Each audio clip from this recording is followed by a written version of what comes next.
Welcome to Flicks and Giggles.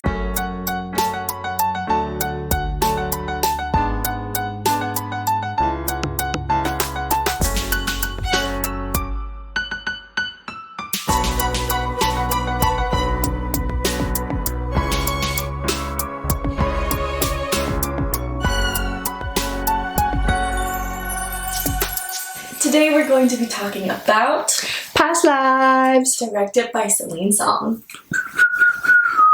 Fun fact! This was her first ever film, not even like her first feature. This is her first film that she's ever made. Oh, like ever at all? Yeah, How? that's what I'm saying. It's so cool. Okay, if you, out of 10, what was this movie for you? I don't know. I think it would. I'm between I think it's like a 9. I think it's a 9 for me. Wow, Yeah, that's pretty good. it's pretty high. Are you ready for mine? Yeah. I think I would give this movie a 6.5. Spicy. I liked it though, and I will justify my 6.5. Okay, I'm excited. Carry on. Great. Okay.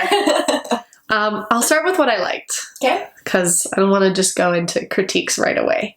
Fair. I really did enjoy the story. I really enjoyed the vision like that they had with some of the scenes being no dialogue at all. Like we had a lot of no dialogue scenes, and I really appreciate like the way they did it. I wasn't ever really bored, which I think is good when you have scenes like that. And it wasn't draggy. Like I think the pacing was good. So, and also the acting I think was phenomenal. I have no like qualms with the acting at all. That's what I liked about it. Okay. I'm excited for the next part. But my first thing, I guess, is... Oh, actually, this is something I liked about it. I wrote, it's very easy to watch. It was very digestible. And it didn't really make you feel any suspense? Just fine. Shush bang. It didn't make you feel any suspense, which I actually enjoyed, because sometimes you just need a movie that's not going to stress you out at all. And it is that movie. Yeah. Like it's... yeah, and it's nice that they didn't really have... It wasn't super high stakes. Really, there was no stakes No. at all, but it wasn't boring. Yes. But my first thing is, I wish that Hae-sung... I wish we got more out of him. I wish we got more out of all of them. Yeah. But specifically, I think they really could have like ripped at the heartstrings if we really, really loved his character. And I loved his character. I didn't really love his character because I feel like I didn't know his character. That's fair. All we know is they were friends. He went to the military. And that's it. Yeah. Like, I don't know anything else about this man. I think the one cool thing that I noticed was Hae-sung always wore blue in the movie. Really? Yeah. I watched it twice, so I like noticed it. In the very first, like from the beginning, he has like a blue jacket or a blue shirt or a blue top. And as an adult, he always has some kind of like blue. And I feel like in a way, it's like he didn't, I don't know, I'm really just guessing at this. But it, to me, felt like he just didn't really grow from that time Okay. that she left. Like he's always been that same boy, that same shy, same in love. I mean, he looks for Nora like twice. So I feel like it was kind of like, yeah, he didn't really change as a person. Yeah. And I don't know, it reminded me. It just, wow, I'm really struggling to put my into words. But Okay. like when you were saying about like we didn't really know him, I do agree. But I think it was on kind of like purpose. Just being like, Yeah, like I don't think his character needed an arc, but I feel like his character needed something else. That's fair. I don't know what it is, but it's the same reason. Like you cried at the end. I cried twice. Okay, when was the other time? The first time Nora breaks up with him 12 years later. Okay. But right before she goes to residency. And it's not even because of that breakup. It's because of Hae-sung, the actor, his name's Teo, his acting. And it was right after she, like, says her reasoning. He, like, takes a moment to really digest it. And then you see everything on his face, in his eyes. And the way he says, I think the line was, "You want to stop talking to me?" The way he delivered it crushed me. I literally started bawling. I was like, no. But then, yeah, the second time was at the end because of everything that's happening. It didn't make me cry. Honestly, I felt a little bit of relief at the end because she cried, and I'll get into that. But it was almost there. Like, I felt it. And when he said, "I'll see you then," at the very end, I wanted so badly to feel something, but it didn't. Like, I just couldn't. And I think, I don't know, it just, I wasn't, like, yearning for their relationship to happen as much as I maybe should have been. And I wish they pushed that further so that I could have been. That's fair. I think I was on the opposite. I think when he said that, I was there with him. And it wasn't necessarily that I was, like, rooting for Nora and Hae-sung, but it was just so, like, devastating to me in a real way, where it's like, if you were to meet somebody like that, but, like, the timing was never right for them, it was like, right person, wrong time, or all of that things, and I was just like, oh, like, God, I don't know how I would be if I was in her position. And I don't know, I felt for both Arthur and Hae-sung, and I was just like, I just couldn't imagine what it would feel like for the both of them as well. I don't know.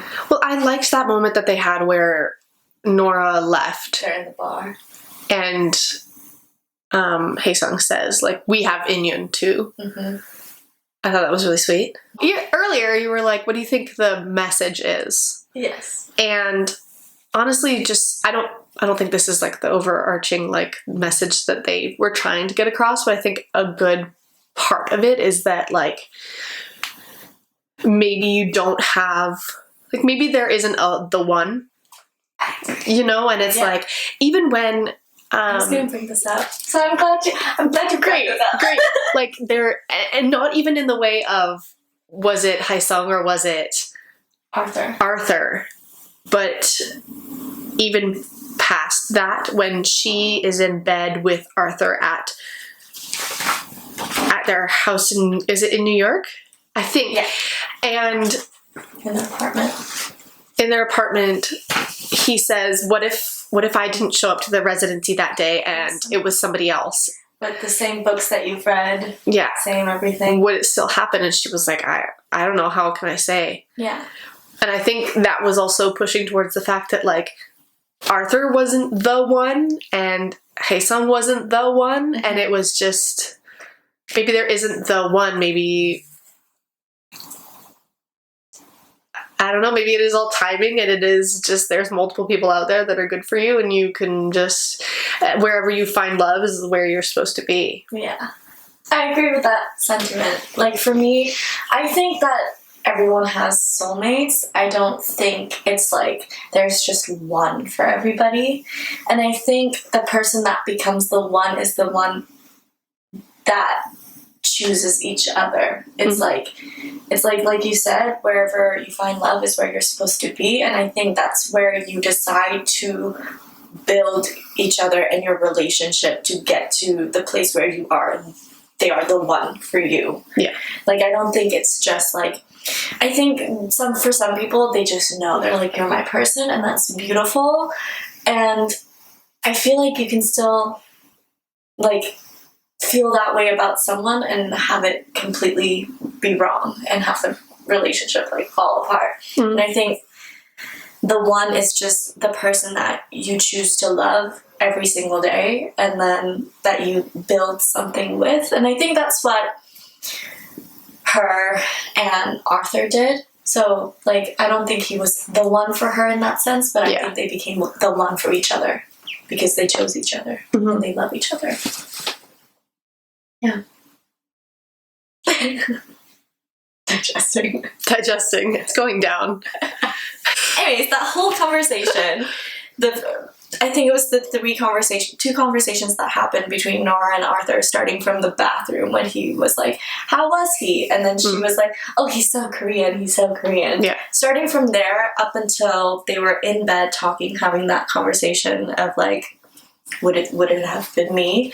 I think those were my favorite parts of the movie, and I think those conversations made it have like high rating for me because it was just so, I feel like there was still a lot like unsaid in those conversations, especially when he was like looking for reassurance from her and she wasn't giving it, but she was saying it in a way where she was like, no, but I still chose you. Like, I love you. Mm-hmm. You're the person I'm with. There's a few times she says some of those lines and I'm like, girl, you could be doing so much more. But I feel like it was so, like, honest and so vulnerable.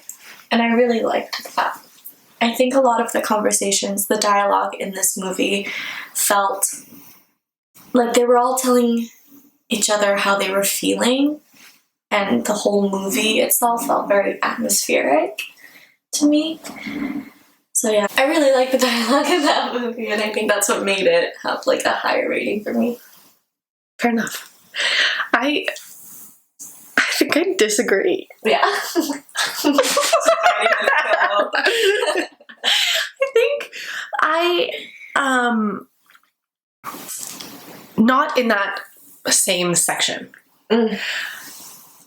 I think the conversations that were happening between Nora and Haesung during the FaceTimes? Yes. Skype calls. Yeah, the 12-year mark.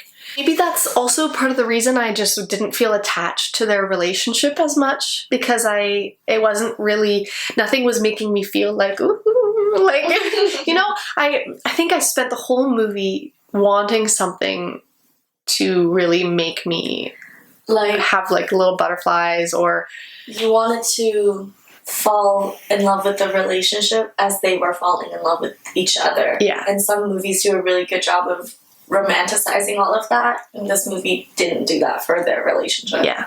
Whether it was her and him or her and Arthur, either one would have been fine. Yeah. And they did make me really like Arthur, and honestly I kind of like the way they did that, because there's been so many movies where, you know, you get married and then there's someone from your past that shows up, and a lot of the time they make you not like the husband, mm-hmm. and they make you really root for the I enjoyed the fact that they made us root for Arthur. Yeah. I enjoyed that they didn't just make him like a sleazy dirtbag that she was married to. Mm-hmm. But I'm like, we could have gone further with that too. Yeah. I think it did a really good job of showing that, to me, it felt like both of those men loved Nora for very different reasons. I feel like they both knew a completely different part of her, and I felt like they both loved her a lot, yeah. And she didn't love them as much as they loved her. I agree. Right? I did not feel the love for either of them coming from her. Yeah, it just felt, yeah, like, I feel like relationships to her have never really been a priority, and I feel like that has been kind of constant throughout the movie. Like, at the 12-year mark, she chooses to go to the art residency thing and like breaks whatever the connection she has off with Haesung. And then again with Arthur, when they're talking in bed, he was pretty much like, I wrote it down. He was like, oh, what a good story this is. I can't compete. He was like, we slept together because we were both single. We happened to live in New York, so we like moved in together because of rent. And then they got married because she needed a green card. And he was like, that. And she was like, you made it sound so boring. And I feel like for her, it was just like circumstantial. Yeah. And for them, it was like love. Like, Yeah. they wanted to be with her. And I think that's really interesting. Yeah, maybe, I guess it was more maybe realistic. Mm-hmm. And I think maybe I'm hoping for something a little more cinematic. Like That's fair. I think if I'm going to watch a love story, and maybe this isn't a love story, maybe that's my problem, is I'm looking at this through the lens of like, this is a love story, maybe it's not. Romance. Maybe it's not a love story, you know? But I wanted that love story. Mm-hmm. So maybe it's not fair that I'm ranking this as 6.5, but in my world, I'm like, I just wanted to feel an ounce more of love, maybe coming from Nora. Yeah. Maybe coming from literally anybody. I don't know. Mm-hmm. I would argue that Nora's love is her work, because in the conversation when she's having with Arthur, he's pretty much like, he was like, oh, like, it's not like you're gonna run off with him, are you? And then she goes, oh yeah, I'm gonna throw away the life I have here. And then she could have said something about him and the love she has for him, but then she goes, you know, I'd never miss a rehearsal for a guy. Right. Like, this girl is just work. She has one love, and it is her writing. Her husband's like, are you going to cheat on me? She's like, I have rehearsal. What? Get your girl. Do not get you a girl. I don't know if that is what you want. You know she's not cheating on you, though. At least. Yeah, and every scene that involved Arthur and Nora, again, Arthur was the one that was like a lot more affectionate. There was one scene where they're coming at each other from like a crosswalk, and then they like hold hands. He kisses her hand. Mm-hmm. And then the other scene that you don't like, where he's quite literally just like on her, and he's like, I'm hungry. No, I'm sorry. Can we talk about that for a second? Because not only is this man, not even like he has his leg up on her, right? But not even in a just like, oh, a little leg Like, up. His leg is at this girl's chin. He is like swaddling her. It was nasty. I never want to see a grown man do that ever. And then he starts. He's in love. Oh, it was just too much. It He's was just a baby girl. I'm like, I don't need to see a naked man's leg. Well, he wasn't naked, but his leg was naked. It was like hairy leg wrapped, cradling this woman. I didn't need it. And then he starts speaking in Korean, and he's like not very good at it. And it was just, I was uncomfy. I was uncomfy. I was too. Part of the reason why I really loved the movie was that it just felt so realistic and not cinematic, which is the reasons why you gave it a low rating is the reasons why I give it a high rating. Fair enough. I went into it not thinking this was going to be a romance movie. I was just like, I'm in for the ride. And that the impression that it left me was that it made me think a lot and it made me feel a lot, but I was really confused in what I was thinking and what I was feeling. It just left me like, I don't know. Mm-hmm. And that was my very first impression. And the more I thought of it, the more I think this was more about like just growing up and making choices and just like being happy with those choices and who you've become. And I think another part of it is also at the very end when she's crying, I think she's, for the first time, really integrating and grieving the parts of her that she grew up from, the parts that were the Korean girl and the girl that Haesung knew. And so I think to me it was just more of like healing, and part of healing is just grieving and mourning and loving the past yous. Yeah. I really enjoyed Celine Song's direction. Mm-hmm. I thought her choices were smart. And I really did appreciate the cry at the end because they build it up as she's this crybaby when she's younger. They joke about it at the 12-year mark that she doesn't cry anymore. She's like, yeah, I don't cry anymore. I grew up, I moved, I immigrated twice to be here. I'm doing my thing. Like, I'm not that girl anymore. And then she never cries again. And also they start, not the opening scene in the bar, but the second scene when they're kids. The first thing they're saying to each other is he won like a game they were playing, so she started crying because he beat her, right? Yeah. Like, that's how they start you off. And then obviously she's not going to let him see her cry, but then she walks away and they do that thing where they have those long walking scenes with no dialogue, which I did like.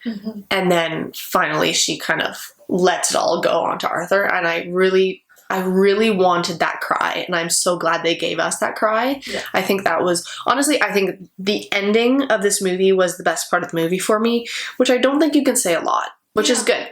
Yeah. I really enjoyed the final scene. It was a good, like, well-rounded.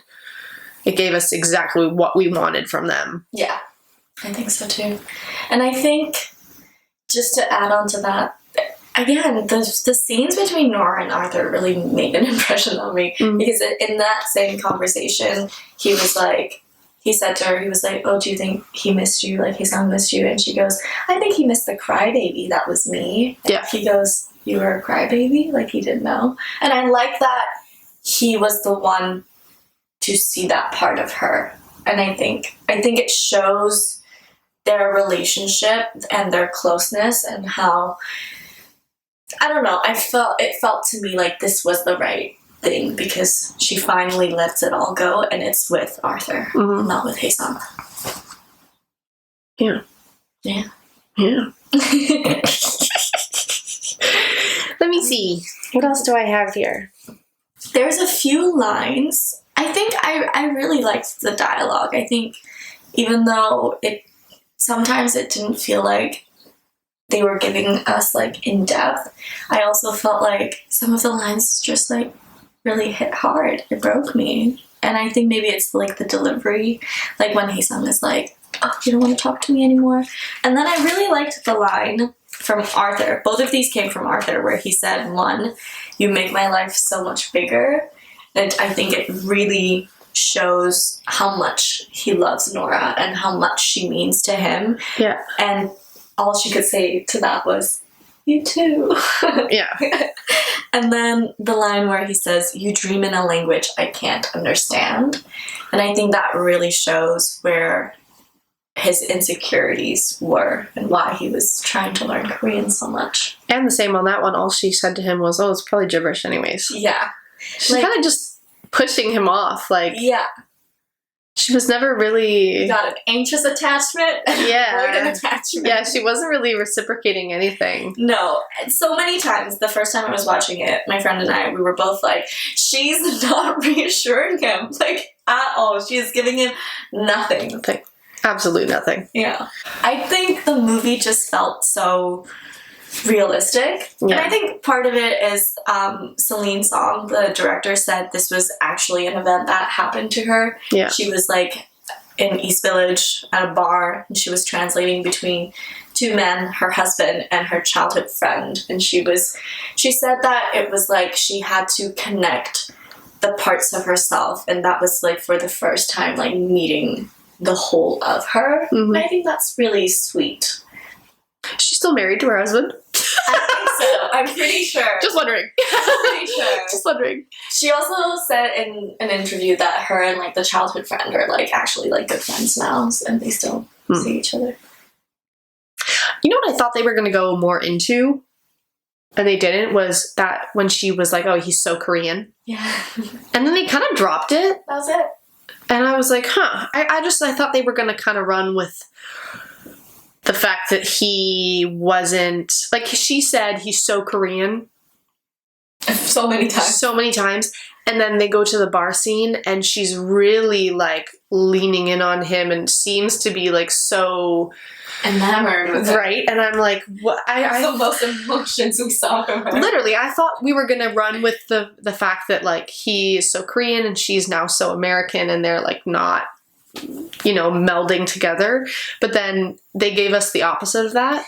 I think actually they switch. I think in the very first scene that Nora and Haesung meets, she like embraces him and it's very like American and he's like, oh. Yeah. And then at the end they like hug again and Haesung has like kind of become this more comfortable Western version.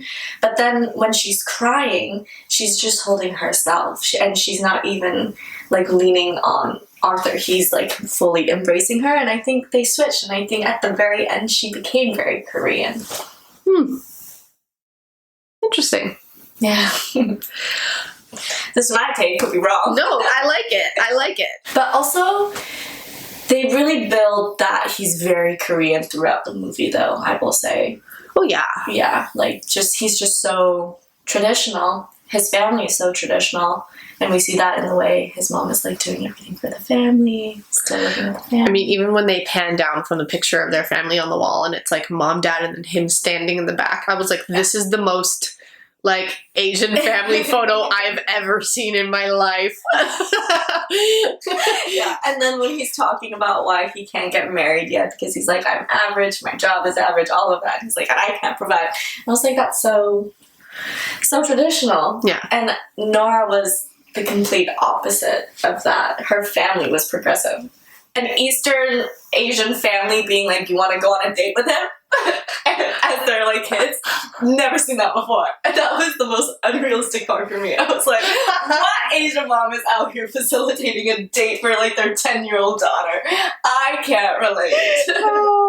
But her family was very progressive. They were artists, and I think it just shows that they had that history, they had that chemistry, but they were very, very, very different. And what was holding them together was the memories. Uh-oh, somebody's outside. Uh-oh. Speaking of family, I wish we saw her sister grown up. Why didn't they? She was just gone. Michelle. Yeah, and they chose their names together, right? And then you see them on the plane practicing English together, and that was such a cute scene. I loved it. And then we never see the sister again. I was really hoping they were going to give us at least something of her sister grown up, like even a Skype call or something. Yeah, just to say like, oh, my son's here. Yeah, but there was nothing about her sister. I remember watching the movie and being like, where is she? She's gone. I didn't really think about that until right now. I'm like, why didn't we get The sister. the sister? Dang. I really enjoyed the opening scene where we got the other perspective of them at the bar and them being like, okay, when the opening scene first started, I thought, because I didn't know yet if the movie was in Korean or if it was in English, and I heard these like disembodied voices talking, and then we saw the three sitting there, and I was looking at their mouths and I was like, is this really bad dubbing? I seriously thought. And then I realized we were like hearing somebody else's perspective, and I was like, oh, okay. Yeah. And then they started speaking in Korean, and I was like, okay, so it's not dubbed over, it is subtitles, but Yeah. Okay, wait. She, in the very opening scene, Nora looks right at the camera, and she breaks the fourth wall. did she? She did. It was like a moment. It was like a moment when they're panning in, and then it becomes just her, and then she's like looking, and then she looks right at the camera, and she does a little smile. She breaks the fourth wall right in the beginning. I did not notice that. Maybe I was so focused on the fact that I thought it was really badly dubbed over. Wow. Yeah, I was gonna say what you think of that moment, but Well, I really enjoyed the opening scene, and I thought it was really smart. love that. And it made me think of Talk to Me, because we talked about how good that opening scene was in that movie. And it rounded out the movie. It kind of gave you that closure when you got to that scene. And it really, the people talking about what their relationship could be set it up perfectly. Mm-hmm. Like, perfectly. Yeah. It was really good. But I don't remember that moment at all. That's funny. Yeah. Wow. Why do you think she did that? I think that was just to capture the audience. It was to bring us in. I think that made us part of their story so that much more. I almost wonder if do you think it's Nora seeing us? Or do you think it's Nora seeing the people that are talking about them? Because I almost think what if it's her kind of acknowledging the weird relationship thing that she has? I think that's what it is. Yeah. I think it's that moment of just being caught between like two worlds and being like, this is so weird and so beautiful and yeah. Interesting. I have to go back and watch the first little bit. I also quite enjoyed the last scene with Haesung in the taxi. Mm-hmm. And when he asks her, like, what if this is a past life and our future selves are already like living and they know each other, and what do you think their situation is? And she just goes, I don't know, which I think is a very classic Nora answer. You know, she's not going to give you anything. She's literally not going to give you anything. Thank you, girl. Give us nothing. And well, I think that was, obviously it's to make him feel better because he's not where she is at all. But I think it was so, the moment when he goes, okay, see you then, was just so sweet. It was a really good moment. Yeah. And I think another reason why I liked the movie so much is I'm already familiar with the concept of Inyoung, but I grew up with it being called something different. It's called Yizet in Burmese, in like Buddhism, and it's the same thing. It's like we have Inyoung, we have Yizet, and it's just the idea of like you met each other in a past life in some shape or form, and because it's the idea that you're just meant to meet somebody. And I think it's really sweet, and I think that was another reason why I liked it, because it was like a concept that I was familiar with growing up that was in like a big movie, and I was like, wow. I don't know what this is. It was really cool. Honestly, I'd never heard of it before, but I liked it because it was new to me. Yeah. You know? Mm-hmm. It's like something I'd never seen in a movie before, which was nice. Yeah. I think, well, my dad says something different to it. He doesn't think it's like, it's just like based on like karma and also like crossing paths in the past. And I think part of it is that they come into your life to like teach you something. I think this has more to do with like spirituality and sort of like religion. Not really, but it's the idea that like our souls are here to like learn something. And I think these people that have Inyoung with you comes to either show you or teach your soul lessons. Like I don't know. I think it's cool. That's all I can say. I'm doing a really bad job of like articulating my thoughts. I don't think so. I feel like I've been rambling. Girl! Stumbling over my words. Okay. Saying, I said I don't know. I'm turning into Nora. I'm giving you nothing. Oh my god. Yeah. I really liked it. I think it was just very honest, very real. Mm-hmm. And I feel like if I watch this when I'm like 30, it will mean something different to me. I don't think I've fallen in love or met these people that I felt like could have been the one, or like the one I want to be with for the rest of my life. So it's like everything that they're feeling within each other, for each other, I can't fully relate to it. I can just watch. Yeah. And I think this is a movie when I'm older and I've made some choices and I'm at a point in my life where I think it'll hit differently again. I think it just wasn't for me. That's fair. I did enjoy it, but I'm very much like I'm a sucker for like a little true love. I love it, and I won't say I like don't believe in it. Like I think it's out there, I think so too. and I don't know if the realistic like take on love is for me. I like a little fantasy, and I like a little flair with my love stories. Yeah, That's fair. I like a little like desperation and like Courtship. if you're not courting, what are you doing? If he won't lay down his life in front of a dragon for you, I don't want it. We don't want him. Mm-mm. I want to be saved from a tower, and Absolutely. She's Rapunzel. yeah. Kenny, come on. Kidding. Half kidding. Has your rating changed at all in our conversation? I almost want to give it like a 10. I think it just really solidified what this movie means to me. It's not a movie that I feel like I could just like watch for fun. Like it's not just a movie I could just like keep rewatching. It's not a comfort movie. But I feel like it was just so raw. Yeah. And I really liked that. And I feel like the whole takes, the tropes of like someone from the past coming in and stuff, it's like overdone.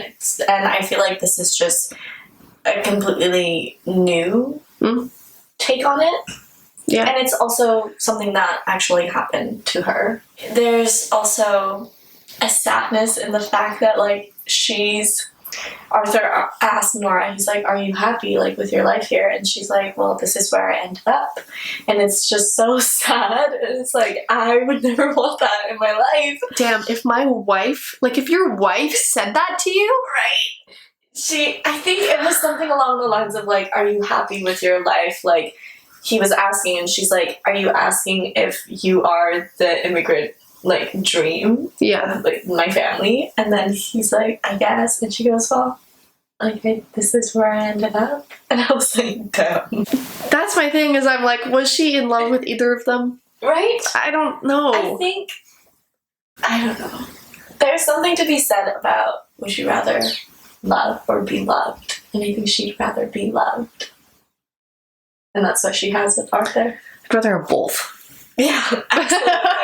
That would be the ideal situation. Give me both or give me nothing. All or none.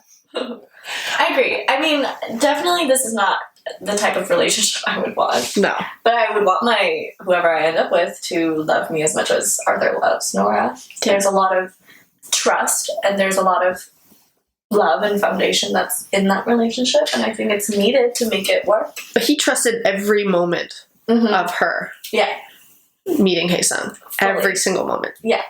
I think my final rating would probably be a 7. Oh, I went up by a half. Went up by half. Nice. I think my final is, I think it's a 9. I'm sticking to a 9. Okay. We almost got 10. We almost. But then I think there is a sadness that I just wouldn't want. That I wouldn't want to relate to. And therefore, you lose a point. Stay where you're at. All right. This is going to be the shortest episode ever. Yeah. But that's kind of fun. I love that. I don't hate it. This is past lives. We have Inyan. Oh, you think so? I think so. I think that's why we met, and I think that's why we're friends. And I think we literally talked about this earlier, but there was a moment where we were friends in grade 10, really good friends. Grade 11 just didn't talk to each other. Then grade 12 we were back to being besties. So I don't know, if we didn't have Inyan, we might not have become friends again. But we're still in each other's orbit. And we have Inyan because you're watching and you're listening to us. You know who I think I have Inyan with? Oh. Luna. Of course you do. So much love for this baby. I think she's been my dog in previous lives. I love that dog. Anyway. So this has been our thoughts and feelings on past lives. Any other? I don't think so. I'm good and done. Done and done. Good and done and done. If you haven't seen this film, please go watch it. It is a beautiful, beautiful film. Incredible, well made. Yes, even with my 7 rating, I think it was worth it. And I would suggest you watch it. Yeah. Anyways, thank you so much for tuning in. You can find our podcast anywhere you listen to podcasts. You can also find us on Instagram, YouTube, TikTok with the same name, Flicks and Giggles Podcast. And tune in next week. We're going to get Spooky Ookie for Halloween starting next week. And then the week after that is on Halloween. We're going to get extra spooky Ookie. Because it's Tuesday. Whoop, whoop, whoop. Halloween on a Tuesday. Halloween on a Tuesday. Comment what you think I should dress up as for Halloween, because I still don't have any ideas. Also comment what you thought of Past Lives. If you liked it. What your rating was. Please. We'd love to hear. Yeah. See you next Tuesday.